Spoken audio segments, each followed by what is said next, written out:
Hey guys, so today I'm going to read the seventh law from where I have left.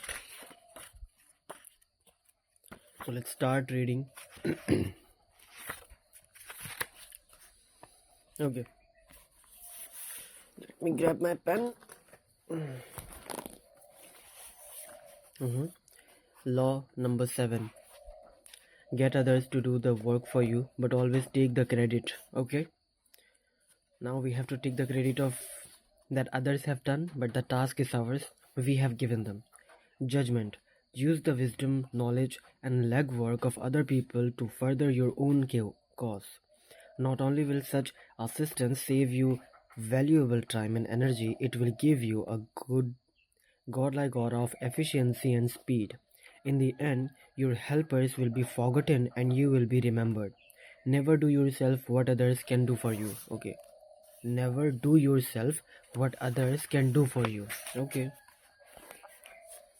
Keys to power. The world of power has the dynamics of the jungle. There are those who live by hunting and killing, and there are also vast numbers of creatures, hyenas, vultures, who live off the hunting of others. These latter, less imaginative types are often incapable of doing the work that is essential for the creation of power.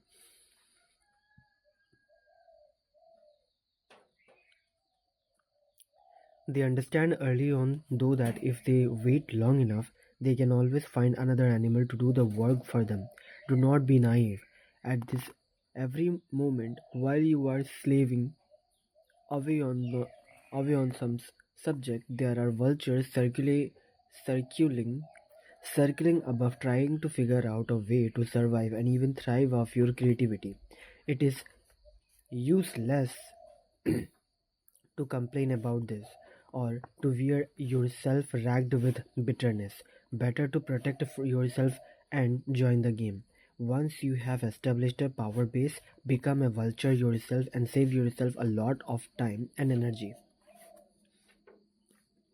The artist. Peter Paul Rubens, late in his career, found himself deluged with requests for paintings. He created a system. In his large studio, he employed dozens of outstanding painters, one specializing in robes, another in backgrounds, and so on. He created a vast production line in which a large number of canvases would be worked on at the same time. When an important client visited the studio, Rubens would shoo his hired painters out of the day. What? He created a vast production line in which a large number of canvases would be worked on at the same time. When an important client visited the studio, Rubens would shoo his hired painters out for the day. While the client watched from a balcony, Rubens would work at an incredible pace with unbelievable energy. The client would live in awe of this prodigious man who could paint so many masterpieces in so short time. So basically, Rubens hired some talented painters. Okay, not one, multiple painters. They hired him and they told him to do these kinds of paintings in short time. Okay, but when the high VIP client visited his office, he showed all of his painters, and Rubens is uh, Rubens is showing that client that yes, I am the one who can paint these kinds of masterpieces in short period of time, and I am the one who's doing it. Okay, so basically he is leveraging his work. He's giving other people's he's outsourcing his work to other people, and he's giving them money but not credit. He's taking the credit because the client is him, because the client is his. Okay. Rubens would work at an incredible pace with unbelievable energy. The client would live in awe of this prodigious man who would paint so many masterpieces in so short a time. This is the essence of the law. Learn to get others to do the work for you while you take the credit, and you appear to be of godlike strength and power. If you think it important to do. If you think it's important to do all the work yourself, you will waste energy and burn yourself out. Yeah, it's true.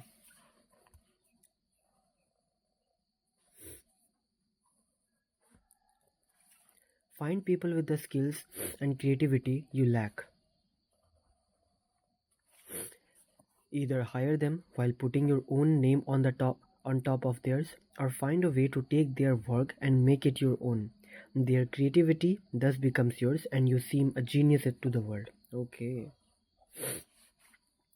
There is another application of this law that does not require the parasitic use of your contemporaries' labor. Use the past, a vast storehouse of knowledge and wisdom.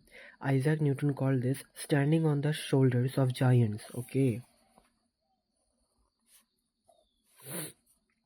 He meant that in making his discoveries he had built on the achievements of others. A great part of his aura of genius, he knew, was attributable to his shrewd ability to make the most of the insights of ancient, medieval, and Renaissance scientists. Shakespeare borrowed plots, characterizations, and even dialogue from Plu- uh, Plutarch, among other writers, for he knew that nobody surpassed Plutarch in the writing of subtle psychology and witty quotes. How many? Who was that? Plutarch. Plutarch. Witty quotes. How many later? How many?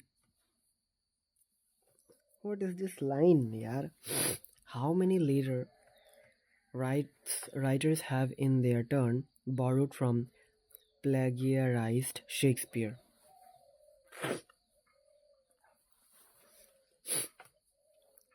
Writers who have delved into human nature, ancient masters of strategy, historians of human stupidity and folly. Their knowledge is gathering dust, waiting for you to come and stand on their shoulders. Their their wit can be your wit, their skill can be your skill, and they will never come around to tell people how unoriginal you really are. Okay, so if we take the credit of other people, credit of other skill and wit, so it will help us.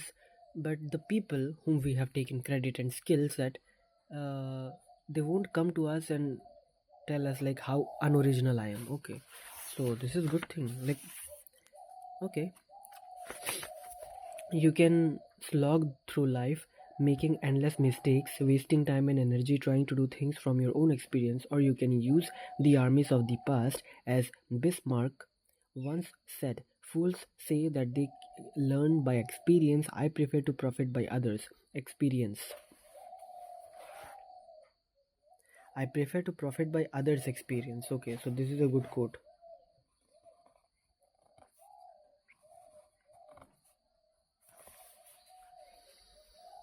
Image.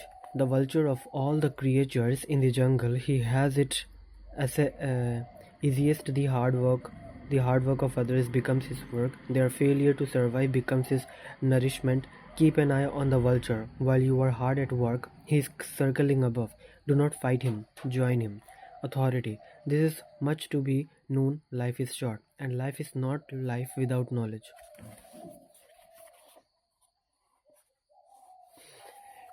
It is therefore an excellent device to acquire knowledge from everybody. Thus by sweat of another's brow you win the reputation of being an oracle. Ballester Garcian 1601 1655.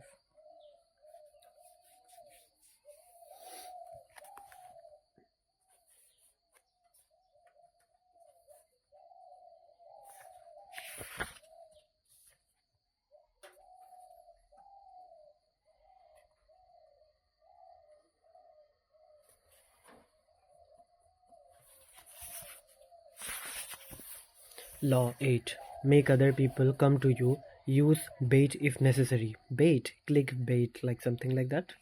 Okay. Judgment. When you force the other person to act, you are the one in control. Okay. It is always better to make your opponent come to you, abandoning his own plans in the process. Lure him with fabulous gains, then attack. You hold the cards. Okay. Keys to power. How many times has this scenario played itself out in history?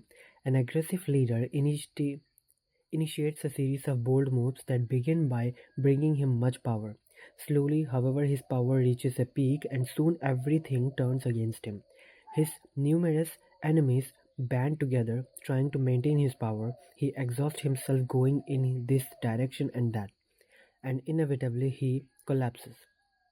The reason for this pattern is that the aggressive person is rarely in full control. Okay.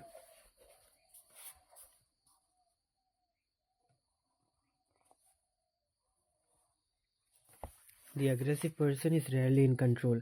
He cannot see more than a couple of moves ahead, cannot see the consequences of this bold move or that one, because he is constantly being forced to react to the moves of his ever growing host of enemies and to the unforeseen consequences of his own rash actions. His aggressive energy is turned against him.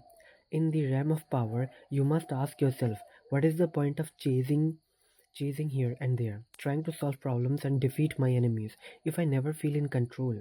Why am I always having to react to events instead of directing them? The answer is simple. Your idea of power is wrong. Okay. So this paragraph is very very important, I think. I think not. It is important. You have you have mistaken aggressive action for effective action, and most often the most effective action is to stay back, keep calm, and let others be frustrated by the traps you lay for them, playing for long-term power rather than quick victory. Hmm. Remember, the essence of power is the ability to keep the initiative, to get others to react to your moves, to keep your opponent and those around you on the defensive. What? What he said? The essence of power is the ability to keep the initiative, okay? To get others to react to your moves, okay? So we must stay calm. Uh, we have, uh, let's say, I have set some traps for my relatives, and instead of reacting like why this guy is not fallen into my trap, I must stay calm and let and when time will come they will fall into my traps. Okay, so let the plan goes as going. Okay, so this is the first thing, to get others to react to your moves. Let others react, not uh, not you should react. Others must react to your plans because they don't know. And if you show your anger on your face, they will read you like, yeah, something is wrong. But if I am calm and I have set some trap, then they won't even know that I have set some trap because they can't read my face or my body language. So this way, they have to react. Hmm. Whatever. To get others to react to your moves, to keep your opponent and those around you on the defensive. Okay, to keep your opponent and those around you on the defensive. Okay, if I do this, they will be on the defensive. When you make other people come to you, you suddenly become the one controlling the situation. Okay, when you make other people come to you. Okay, so let's say first I have set some trap for my relatives, and I'm not reacting. I'm saying that everything will be going just as I planned, but my relatives know that I have set some. Uh, I am the one I am the only enemy of them, right? I am the only enemy of their lives. So instead, if I react, they will assume that yes, this guy is reacting something. I mean, yeah, everything is good, and this person is weak, and they won't fear me. And if I set some trap and don't react, they will become defensive, and then they will come to us like, hey, can you tell us? Yeah, something. They will ask advice from us. Hmm. When you make other people come to you, you suddenly become the one controlling the situation. And the one who has control has power. Yes, the one who has control who has power. Two things must happen to place you in this position. Number one, you yourself must learn to master your emotions and never to be influenced by anger. Meanwhile, however, you must play on people's natural tendency to react angrily when pushed and baited. In the long run, the ability to make others come to you is a weapon far more powerful than any tool of aggression.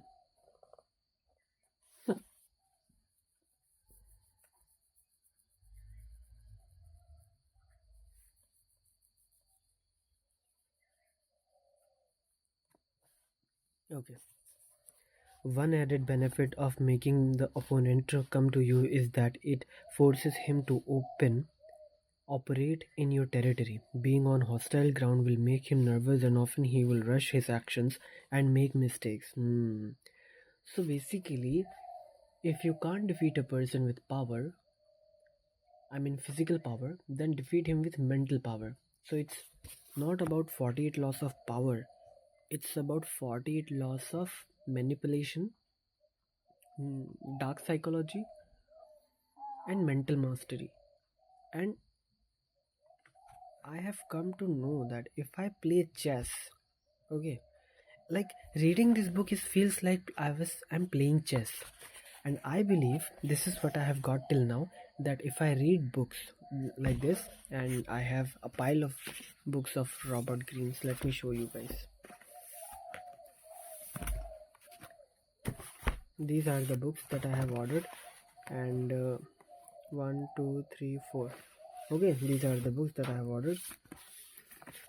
So if I read these books, okay, so it will feel like I'm reading, oh sorry, I'm playing chess, because playing chess is exactly like this eighth law. You know why? Listen, instead of making a move in aggression, you are thinking, you are setting some traps, you are um, doing some process that will cause the other person to stay in defensive. And when you make the move, now it's their turn. Now they have to be defensive, right? Because that's what we do in chess. So yeah, I think this book will teach me more if I apply in these lessons in my life. Okay. One added benefit of making the opponent come to you is that it forces him to appear in your territory. Being on hostile ground will make him nervous and often he will rush his actions and make mistakes. For negotiations or meetings, it is always wise to lure others into your territory or the territory of your choice. For negotiations or meetings, it is always wise to lure others into your territory and the territory of your choice. You have your bearings while they see nothing familiar and are subtly placed on the defensive. I mean, let's say if I want to have a home meeting. So, instead of doing the meeting in my home, I have to do the meeting in my place or a place that I choose with all my relatives, where I can set some traps, number one thing, and since those relatives don't know this place very well, this is my choice of place, then they will be defensive, right? And they will, if anything happens, they will look after me, they will ask me, they will come to me, because this is very unfamiliar place for them. But this is a familiar place for me because I have set some traps, right? Manipulation is a dangerous game. Yeah, I knew it. Once someone suspects he is being manipulated, it becomes harder and harder to control him. Obviously, yeah. This is the number one point that I really, really want to understand. And I don't know how to put this in line, but now it is done. Manipulation is a dangerous game. Once someone suspects he is being manipulated, it becomes harder and harder to control him. Okay. But when you make your opponent come to you, you create the illusion that he is controlling the situation. Okay, so in manipulation, we have to create an illusion that the person is in the control. Okay, I got it. The great 19th century robber, Baron Daniel Drew, was a master at playing the stock market. When he wanted a particular stock to be bought or sold, driving prices up or down, he rarely resorted to the direct approach. One of his tricks was to hurry through an exclusive club near Wall Street, obviously on his way to the stock exchange, and to pull out his customary red bandana to wipe his perspiring brow. a slip of paper would fall from his bandana that he would pretend not to notice. Oh, so basically he just dropped it and he is showing other people's like, oh, it is falling, but I'm not noticing. Okay. The club's members were always trying to foresee Drew's moves and they would pounce on the paper, which invariably seemed to contain an inside tip on a stock. Word would spread and members would buy or sell the stock in droves, playing perfectly into Drew's hands. Everything depends on the sweetness of your bait. If your trap is attractive enough, mm, the turbulence of your enemy's emotions and desires will blind them to reality. Exactly. The greedier they become, the more they can be led around. Okay.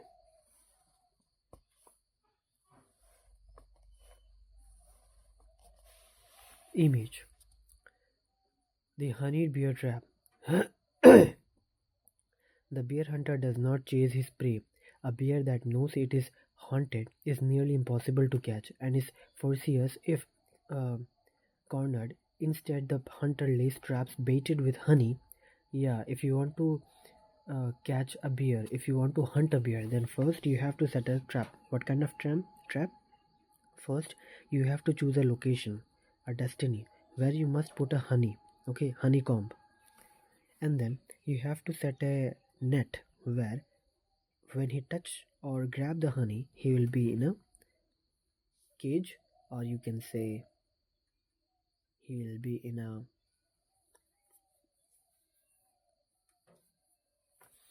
you know, you will catch him. A bear that knows it is hunted is nearly impossible to catch and is ferocious if cornered. Instead, the hunter lays traps baited with honey. He does not exhaust himself and risk his life in pursuit. He baits, then waits. Okay. He does not exhaust himself and risk his life in pursuit. Exactly. Instead, the hunter lays traps baited with honey. He does not exhaust himself and risk his life in pursuit. Exactly. He baits, then waits. Authority. Good warriors make others come to them and do not go to the others. This is the principle of emptiness and fullness of others and self. Wow. Every principle is full of principles. When you induce opponents to come to you, you then their force is always empty. As long as you do not go to them, your force is always full. Attacking emptiness with fullness is like throwing stones on eggs. Zhang Yu, 11th century commenter on the art of war. Okay, I think now I have to read the art of war. When you induce opponents to come to you, then their force is always empty. As long as you do not go to them. When you induce opponents to come to you, when the opponent is coming, I have created a situation, an illusion where the enemy is coming to me. Then I have made them induce. Then their force is always empty. As long as you do not go to them, your force is always full. Attacking emptiness with fullness is like throwing stones on eggs. Okay.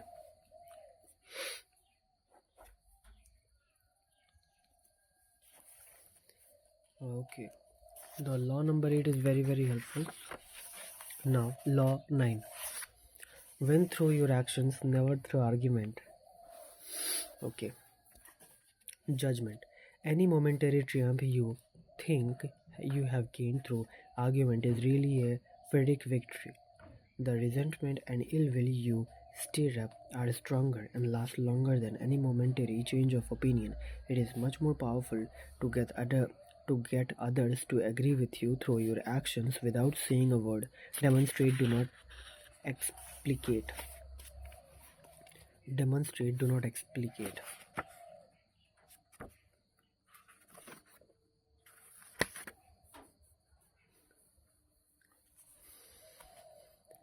Okay. In the realm of power, you must learn to judge your moves by their long term effect on the people.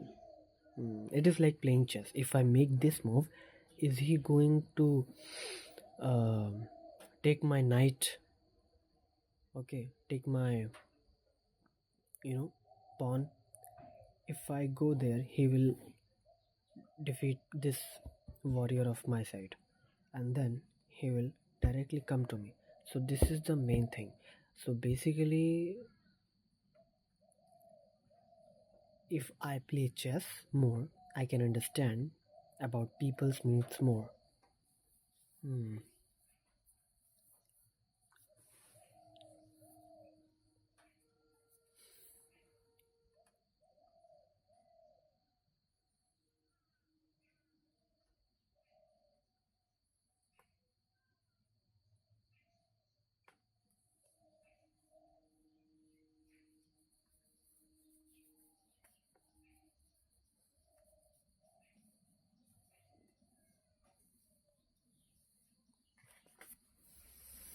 Okay. In the realm of power, you must learn to judge your moves by their long term effects on other people. The problem in trying to prove a point or gain a victory through argument is that in the end you can never be certain how it affects the people you are arguing with. They may appear to agree with you politely, but inside they may resent you. Or perhaps something you said inadvertently even offended him. Words have that insidious ability to be interpreted according to the other person's mood and insecurities. Even the best argument has no solid foundation, for we have all come to distrust the slippery nature of words, and days after agreeing with someone, we often revert to our old opinion out of sheer habit. Understand this. Words are a dime a dozen. Everyone knows that in the heat of an argument we will all say anything to support our cause. Words are a dime a dozen. Everyone knows that in the heat of an argument we will all say anything to support our cause. Wow. We will quote the Bible, refer to unverifiable statistics. Who can be persuaded by bags of air like that? Action and demonstration are much more powerful and meaningful. Exactly. Action and demonstration are much more powerful and meaningful. They are there before our eyes for us to see. There are no offensive words, no possibility of misinterpretation. No one can argue with a demonstrated proof. As Blaster Garcian remarks, the truth is generally seen, rarely heard. Exactly.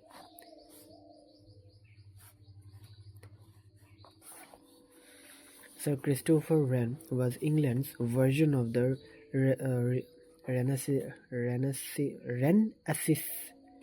Renaissance. अच्छा. Sir Christopher Wren was England's version of a Renaissance man. He had mastered the science of mathematics, astronomy, physics, and philosophy, physiology. You Yet during his extremely long career as England's most celebrated architect, he was often told by his patrons to make impractical changes in his designs. Never once did he argue or offend. He had other ways of proving his point. Had other ways to proving his point, but he never argued. In 1868, Wren designed a magnificent town hall for the city of Westminster. The mayor, however, was not satisfied. In fact, he was nervous. He told Wren he was afraid the second floor was not secure and that it could all come crashing down on his office on the first floor. He demanded that Wren add two stone columns for extra support. Wren, the consummate engineer, knew that these columns would serve no purpose and that the mayor's fears were baseless. But build them he did. But build them he did. And the mayor was grateful. Okay, never argue. We know that the per- what the per- we know that what the other person is saying is baseless. We know that the second floor is not going to break to the first floor, and we know that, but we won't argue. We reply with actions. What we do? We have put some two extra post to support the second floor. I think this person didn't argue with that guy because he's rich in power and money. Okay, this is the first thing. And second, if he did argue, then he will be replaced, killed, because at that ancient time, these are the rules. It was only years later that a workman on a high scaffold saw that the columns stopped just short the ceiling. Columns stopped just short of the ceiling. They were dummies. But both men got what they wanted. The mayor could relax, and Wren knew posterity would understand that his original design worked and the columns were unnecessary. Okay. So after some times, both men got what they wanted. The mayor could relax, and Wren knew posterity would understand that his original design worked and the columns were unnecessary. The power of demonstrating your idea is that your opponents do not get defensive and are therefore more open to persuasion, making them literally and physically feel your meaning is infinitely more powerful than argument. So instead of arguing, agree with him and do the work, uh, but do that work in a way that after some time we both benefit. Like, yes, my design is correct and your fear was baseless. Okay. When aiming for power or trying to conserve it, always look for the indirect route and also choose your battles carefully. If it does not matter in the long run whether the other person agrees with you, or if time and their own experience will make them understand what you mean, then it is best not even to bother with a demonstration. Save your energy and walk away.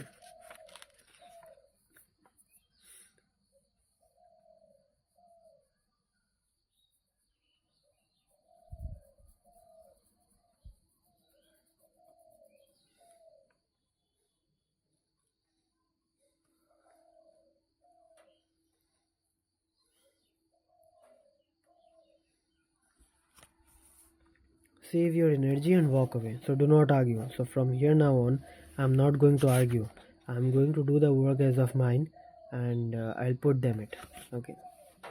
Image: the seesaw up and down, and up and go down go the arguers, getting nowhere fast. Get off the seesaw and show them your meaning without kicking or pushing. Leave them at the top and let gravity bring them gently to the ground. Authority: never argue in society. Nothing must be discussed. Give only results. Benjamin Disraeli, 1804 to 1881. Yes, he is right. Law 11. Learn to keep people dependent on you. Okay, so I have read enough today. So I have started from Law 7, 25 to 36. So it means today I have read only 10 pages. And I have to read 25 to 35. Hey, what? Wait a second, what? Guys, can you see? This says 45. Okay, this says 45 and this says 52. That's why I don't like to order books.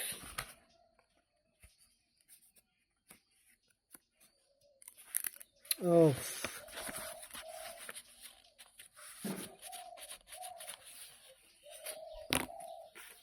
where is the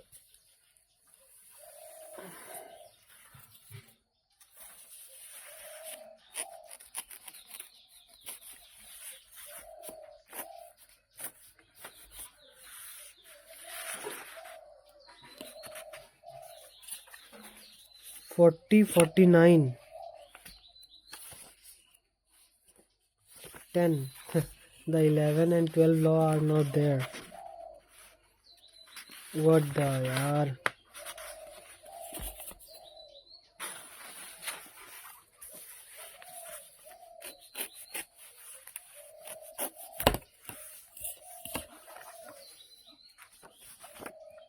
So this is law 13 and I have read here till here. Okay, so 11 is here. This is the law 11, law 13, and this is law 12.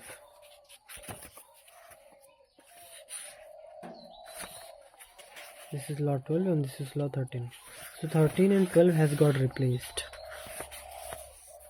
Pose as a friend, work as a spy. Wow. The names of the these chapters make me curious to read more. But we have covered 4 laws today, and if you want to read more about this, then do let me know, and make sure buy books on your own. So that's it for today. 48 laws of power. I'll see you in the next video.